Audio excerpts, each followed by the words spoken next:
And welcome back, everyone. Welcome back. I apologize for disturbing and disrupting that lovely duct tape from times gone by, but we have our players ready and raring to go.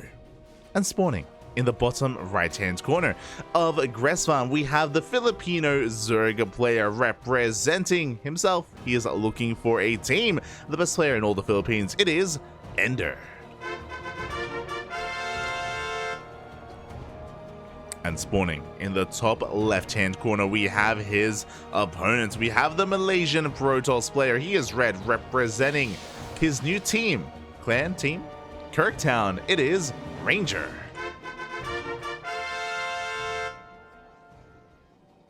Here we go. Of course, it was less than a week ago, it was a couple of days ago, that Dave Testa did announce that he was going to be signing some players and supporting some players in the region, in the scene. One of them is Ranger, the other is Foxer as well. So yeah, really cool to hear, really cool to see that Dave Testa is spreading the love, spreading the support, and supporting some of the other players out there as best he can. Much love, much appreciated. And we'll see how that does come to pass. I know that Ranger has been putting in a lot of work, just building himself up, of course, just putting in a lot of practice, streaming every day for so long as well. He needs a break, Poppy. He needs... And I haven't been able to cast Ranger in quite some time. He hasn't been able to be a part of GPO or the Tenacious Turtle Tussle for a little bit. But it's good to see him return, as EnDerr is going for a hatch gas pool opener, very standard opener here from EnDerr. Likewise across the map, Ranger not going for anything too crazy, going for a gate expand. And I'm excited to see where we take things from here. I do know that Ranger is a bit of a more aggressive player. He does typically always a little bit more aggressive by nature, going for things like DT openers or Twilight Council into Glaive Adepts. Does like to start things with a bit of an advantage and try to cripple the economy of his opponent early on. But I'd be more than happy to see a Stargate opener out of Ranger, something more standard. And oh, as I say that, here we go, a Stargate opener from our Malaysian Protoss. We love to see it. Do love it to see it.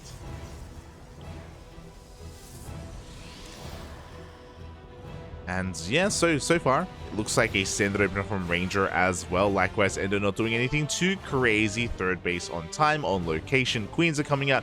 We have a couple of links on the way as well. And yeah, EnDerr, he's also typically an aggressive player as well. There's something about these C players. They're all aggressive in some way, shape, or form.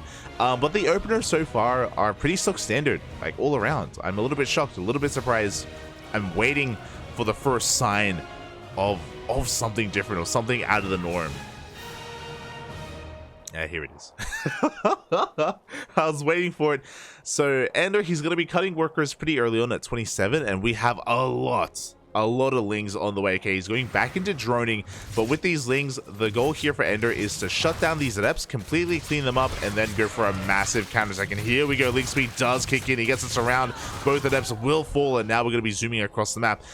Immediately, shield batteries on the way. Ranger should be walling off, and even if he does wall off, even if he doesn't get his natural base broken, the goal here from EnDerr is containing his opponent, keeping Ranger on 2 bases, as he should be expanding right now. He should be taking a third.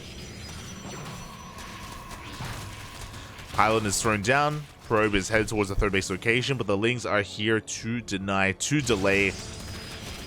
That was a kill, not a cancel on that Pylon. This Stalker is going to be going down. No, the shield battery up. Shield battery finishes just in time. Oh my god, the Stalker surviving on 4 HP. Meanwhile, across the map, the Oracle does make it into the natural base. 4 drones go down, and the Oracle barely does escape. Whew. Okay, Ranger. He survives just barely at his natural. He is contained to 2 bases, though. That's the downside. The problem here, the goal from EnDerr wasn't to bust into the natural. That would have been a bonus. That would have been a great little cherry on top here. Really the goal to contain him, keep Ranger on 2 bases, and we can see that Ranger is going to be taking up into a Twilight Council, into a Forge. We have the Oracle going back into the main base, getting a couple more drones, keeping that Oracle alive. Not too bad. Looking at the unit loss tab here, 6 drones in total. Both Oracles have survived, and now that they're making their way back home, we should be able to clean up these things. Good target firing. The probe does get focused down. EnDerr able to delay the third base a little bit longer. But again, now with 3 oracles, Ranger, he can expand. It's a delayed third, but a third nonetheless. I don't know if I like this. All 3 oracles are moving out, which means the third base is a little bit exposed. The Lynx are down on top of the third immediately. Oh, they force a cancel. They get us around on the adepts as well. And they force the oracles back home. So typically, especially because a lot of these oracles are softened up, you leave the most weakened oracle back at home to defend against the Link counterattack, and then you only attack with 2 oracles instead. Ranger went for a more risky move, and of course, there's the upside to it, which is to deal more economic damage. There's so much more firepower available. But as we can see, at this point, because it's been so long, we have spores in every mineral line. We have queens, plenty of them to rotate between the bases. It's a little bit more difficult here to get damage done, but that's not going to stop Ranger as he goes into the main. Up, up. He's going to go for some stasis traps instead. Does get a queen, does get 2 drones, not too bad. So he does dip one out of there. Meanwhile, in between these bases, we can see EnDerr just saturating his gases, droning on up. He's working towards +1 range and roach speed. Interesting. So EnDerr isn't going for +1 melee. He's going for a more roach ravager heavy composition instead. An interesting choice by EnDerr. Stasis trap is going to be denied. Oof. Again, these oracles are just a little bit too low here to commit, and I assumed we were getting into a longer game. My apologies, as we have a Nidus Worm thrown down here by EnDerr. Nidus is going to be on the way. We do have an Overlord dipping into the main base. Uh-oh. He's going to have vision of said main. Shout out to the turtle that's upside down. It's beautiful. And Ranger, he doesn't see this coming ahead of time. Does get eyes on the 4th base. Is going to shave off a lot of links here at the 3rd. Very nicely done. Oh, but we should be seeing that Nidus momentarily. More roaches are in production. Ranger, though, going for his own counterattack, and he's forcing EnDerr to react. He's forcing him back home. EnDerr making his way back home instead. Delaying his push. Delaying his all-in. Now, roaches are coming in from behind, but these are still efficient trades from Ranger. 4 stalkers for 5 roaches. Some rough trades for Ranger, I should say. Doesn't want to be losing too many stalkers. But here we go. We do have the Nidus into the main. Oh, a couple of stalkers are going to be going down. What is in that Nidus, by the way? So far, reinforcing roaches do waddle on in. Big reaction out of Ranger as he's pulling everything back into the main. Oh, the Tenacious! Up! Up! Ah! The oracles go down. The Nidus barely does survive, and it looks like the Nidus is going to be focused down. Good target firing once again by Ranger. A good choice to go straight for the Nidus, and he should be able to clean this up. But as he cleans up the army in the main base, we have roaches here at the 3rd. There is no shield battery. The roaches are going ham. DTs, defensive DTs though. They are going to clean this up. Meanwhile, in the main base, we do have detection. I can't say the same about the 3rd, though. As more roaches are filing on in, the Immortal's going to be going down, and it looks like EnDerr, he does take control of the main. Again, he has detection. DTs will not be enough here to defend. As he's even splitting up a couple units here to head towards the natural base as well. Where there is no detection, so these roaches are getting cleaned up, by the way. EnDerr going to be bleeding out a lot of units. Does he have enough? He hasn't done too much economic damage. Ranger, he's focusing down that Overseer. Oh, he was. Never mind. Overcharge going to be keeping some of these stalkers alive. Meanwhile, more roaches heading towards that 3rd. This time there is detection. And probes are going down. As Ranger regains control of his main base, his 3rd is under threat. His 4th is in danger. His 5th, up and running. God, Ranger has so many bases. But this does feel like it's just becoming too much damage at this point. As a lot of these Nexi are going to be going down. From here, EnDerr, he can just fight the main army as well. He has enough roaches. has a good enough economy. If Ranger were to deal with the detection, then maybe he can defend with DTs, but alas, another Nexus goes down.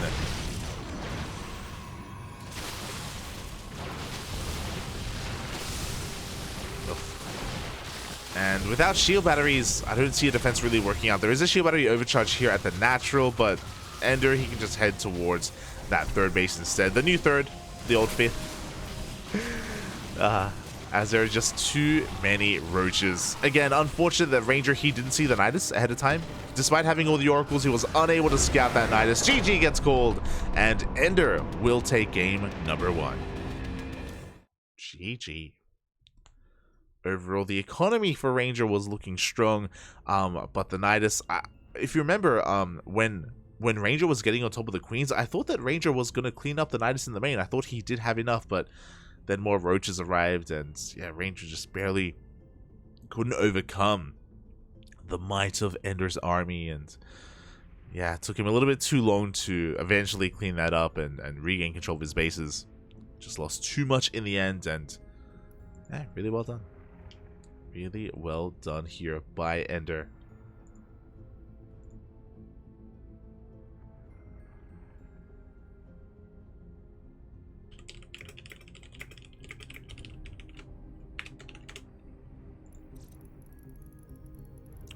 And now we're going to be getting ready for game number 2.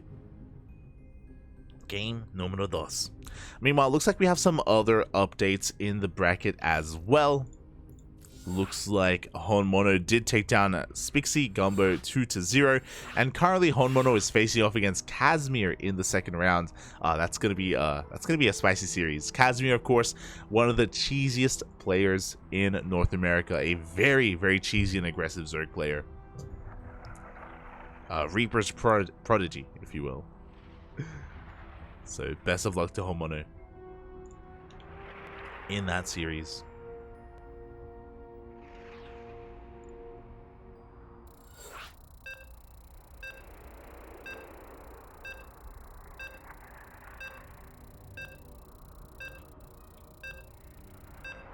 We are getting into our next game, and we'll see how Ranger can adapt to his opponent. I do think that scouting is paramount when facing off against EnDerr. Again, he's very I don't know if I want to go as far as to say he's cheesy, but he's just very aggressive, you know? You can be very committed. Gotta figure out what's going on.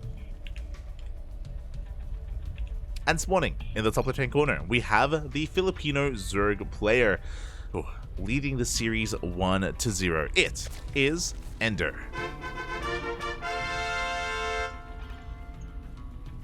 And spawning in the bottom right-hand corner, we have his opponent. We have the Malaysian Protoss player representing his new team, Kirktown. It is Ranger.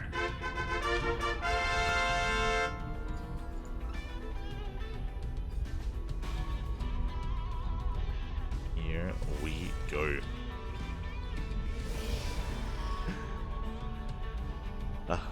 This is a bit of a throwback to what was it, 2019? Back in the day, the SEA Games, they did incorporate esports into their events, and this was pre-COVID, of course, pre-COVID, and StarCraft was involved, and we had kind of the big representatives from all the countries. We had EnDerr for the Philippines, Ranger from Malaysia, Mia Micah representing Vietnam, and yeah, I think it was Blisk for Singapore. It was really cool to see everyone come together and face off at that big event. They even earned gold medals from the SEA Games, which was pretty cool. And now all these years later, we see them once again. This was also when I think that was when Ranger had gone and returned from Korea for the first time. Ranger did spend time in Korea. He was living there with Scarlet and No Regret and some of the other foreigner players in the foreign team house, in the Team Unity team house. Very cool. So yeah, it was really cool to see him. Of course, then I think that was back in his prime, I would say, when he was peaking on the Korean ladder on the Korean server. And Ranger did really well for himself, really well. Then, of course, afterwards, he took a bit of a break. He stepped away from the game for some time, but has since returned with a passion, Likewise, EnDerr also returning recently, and this is more of what I expected out of Ranger. Like, I appreciate that Ranger was trying to play standard in Game 1, you know, Stargate opener, into Oracle play, into Blink Stalkers. I appreciate it. But here, in Game 2, Twilight Council opener. This is the Ranger I know. Show us the Glaive Adepts, Papi. Show us the Glaive Adepts. Twilight Council's on the way. Meanwhile, EnDerr going for a hatch gas pull into a third base. Very standard opener out of EnDerr, but just because the opener is standard doesn't mean that he's going to play standard for the rest of the game. As you saw previously, going for that big Nidus Roach all in.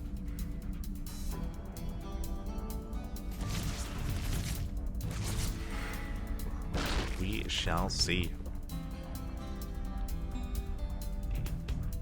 As EnDerr does manage to slip a Ling into the main base. He gets a full scout at EnDerr. He gets eyes on the Twilight Council. He sees it researching. He now knows 100% that it is going to be Glaive Adepts.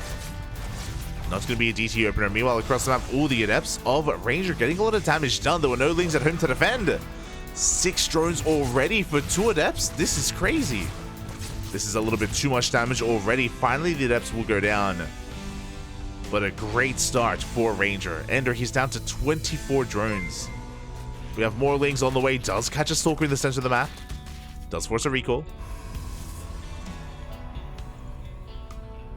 Does force that recall. Meanwhile, Papi God. Shout out to Ryu in the chat for giving us a raid. Hope you had a great stream. Hope you had a great TFT stream. Ryu. I'm assuming it was TFT and probably some StarCraft, a little bit of StarCraft as well, a little bit of StarCraft. But hope you enjoyed yourself. Gracias, Papi, gracias. Thank you. As we have some Overlords, of course, diving into the main, confirming how many gateways there are. Of course, Glaive Adepts, there are different variations of Glaive Adept. Important to bear that in mind. There are 2 gateways here in the main, 2 in the natural, so it's only going to be 4 gate Glaive Adepts, and EnDerr is going to confirm that. Back in the main base, again, EnDerr doesn't have the best drone count. It does have a Roach Horn on the way. Can he get enough out in time? Ranger was delayed, and he's doubling down here with the aggression. So he actually pulled back into gas. He's getting a 3rd gas here in his natural base. Off of 2 bases, he's going for a Dark Shrine behind this, so Adepts into DTs. Very aggressive here from Ranger. Is going to be expanding behind this as well. I'm not too sure how I feel about this. It does mean he's going to have a lot less to work with across the map. I understand that he's been delayed, so maybe he doesn't feel too comfortable and too confident. Meanwhile, the Ling counterattack does pull Ranger back. Okay. He's being delayed quite heavily here. Oh, the Prism! Prism does siege up across the map as well. It is going to be focused down. More Roaches and Lings are in production.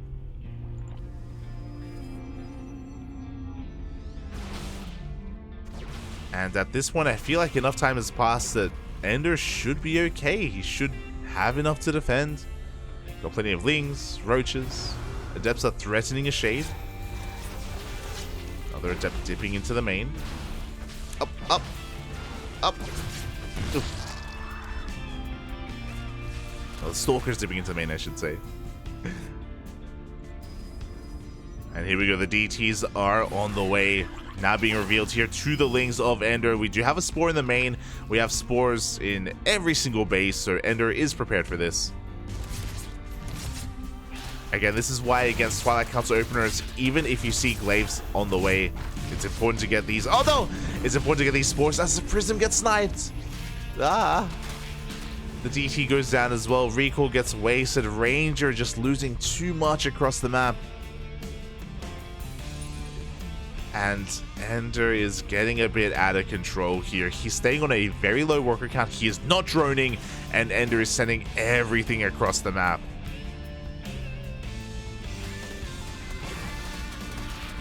Now, Adepts are going to get a lot of damage done, to be fair, because EnDerr he's not leaving it much at home at all. Drones are falling. EnDerr's going to be focusing on his assault. We have shield batteries, pylons on the way in the natural. Detection is available as well for EnDerr. Yeah, shield battery's going to be focused now. Do we have enough roaches to go toe-to-toe with all these adepts? So that's a lot of adepts. Up. That is a lot of adepts, but it is not going to be enough. EnDerr is busting on through at the same time. 17 drones went down across the... Oh my god. A lot of drones went down. A lot of damage was done.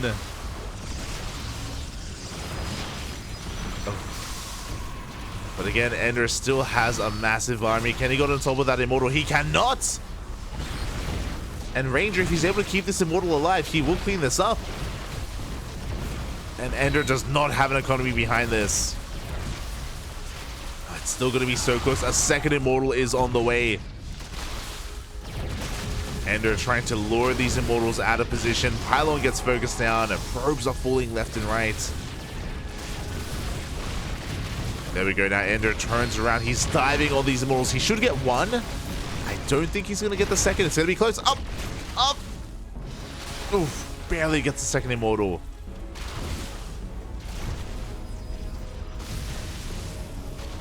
And EnDerr is kind of evening things up. He's droning up heavily back at home. Things have been very chaotic. And then as he's backing off, third base will survive. But what do we have at home to defend? Because Ranger's not stopping. He's sending another wave of adepts across the map. And there just isn't much at home to defend. Uh-oh.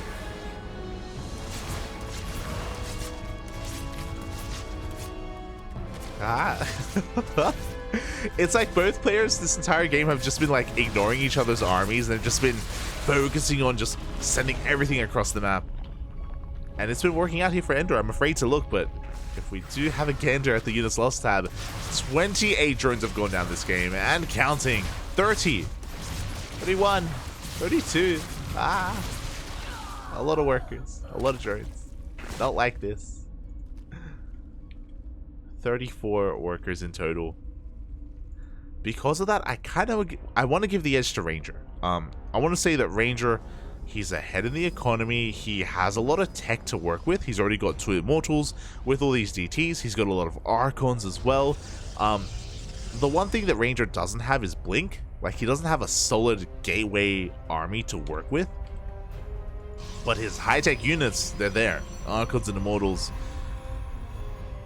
are looking very solid, and Ranger should eventually be working towards either Blink or Charge. The pressure is on EnDerr, and he is expanding. He's taking another base. He's going to be cutting workers here at 56. Just under 3 base saturation. He does have a large roach force as well. Could he threaten this army? Potentially. But instead he's focusing on a defense back at home instead. DT going to be harassing across the map. Getting a couple more drones. Infestation Pit is on the way for EnDerr. Now, is this for Hive Tech, or is this for Infestors, or even Swarm Hosts? It's EnDerr, so it could be anything. Could be all of the above. Once again, Adepts, they make their way into the main base. EnDerr, nothing in position. No Overlord to scout either. Oof. This is becoming too much. At the same time, we have DT harassing here at the 4th. 11 more drones. Protect your workers, Poppy. Protect. 48 drones in total have gone down this game. Turtle, look away. It's not pretty. No, Ranger is coming back in. But EnDerr, I think he's focusing on his assault. Like, even though EnDerr, his economy is in shambles. Like, let's be real here. The economy is almost non-existent. Ooh, EnDerr is turning back around. I was gonna say that he has a pretty large... He's double the army supply of Ranger. Like, EnDerr could commit to an all-in and kill his opponent.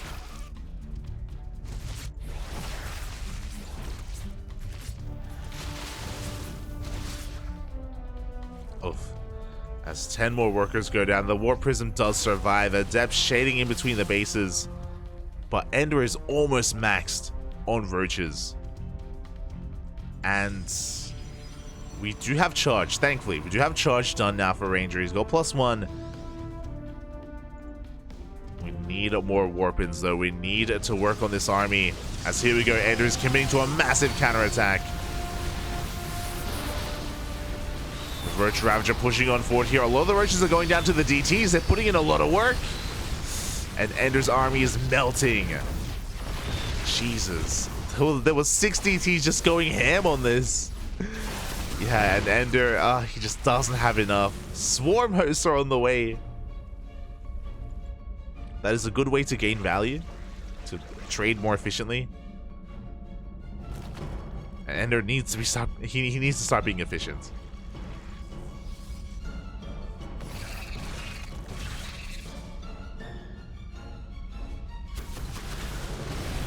Oh.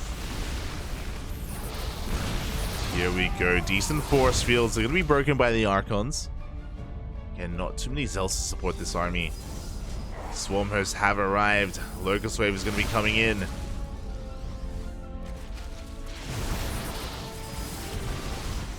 And the Locusts are going to help support this, but it looks like there just isn't enough for EnDerr. Ranger is busting on through. He's got 4 Immortals behind this army. Oh, here come reinforcements. And where are those Zealots? Ranger is juggling his heart out. Is it going to be enough? We have another Locust Wave. EnDerr, he's holding. He's holding, Bob. He's getting on top of the Immortals. The buffer has been cleaned up. We have another Immortal coming in to reinforce. Again, the juggling is good, but there's only so much you can really do. As EnDerr cleans it up. This is such a back and forth game. It's so scrappy. EnDerr still on a really low worker count, is just sending everything he has across the map. This time with detection, this time with overseers. At the same time, Ranger goes for a big counterattack. Trying to force EnDerr to stay back at home, and he's forcing the reinforcements, definitely, to stay at the fort. But the main army does not turn around. There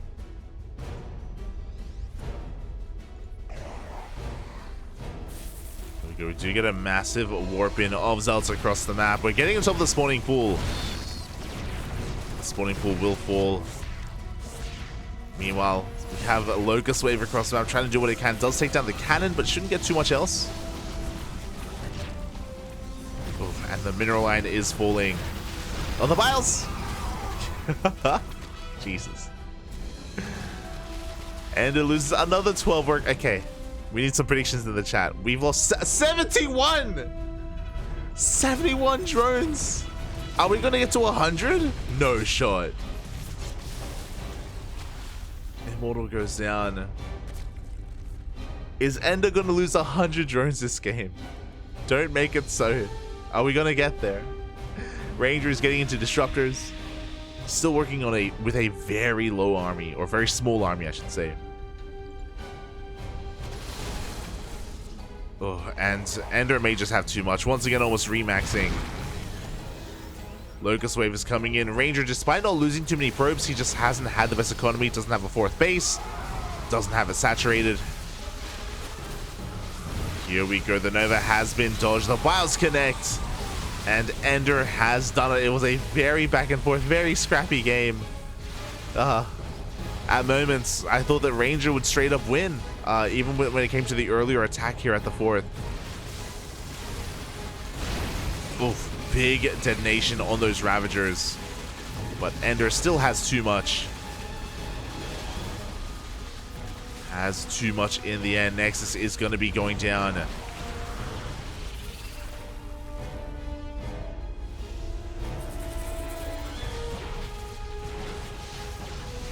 And as the army deals with these Locust Waves, EnDerr, he's going to shut down the 3rd and rotate over towards the 4th base, containing Ranger to a 2-base economy. Not even a 2-base economy because he barely has any mining left. He has nothing left in the main and only a couple of patches here at the natural. GG gets called, and EnDerr takes game number 2 and the series. Oh, GG. The hell did we just watch?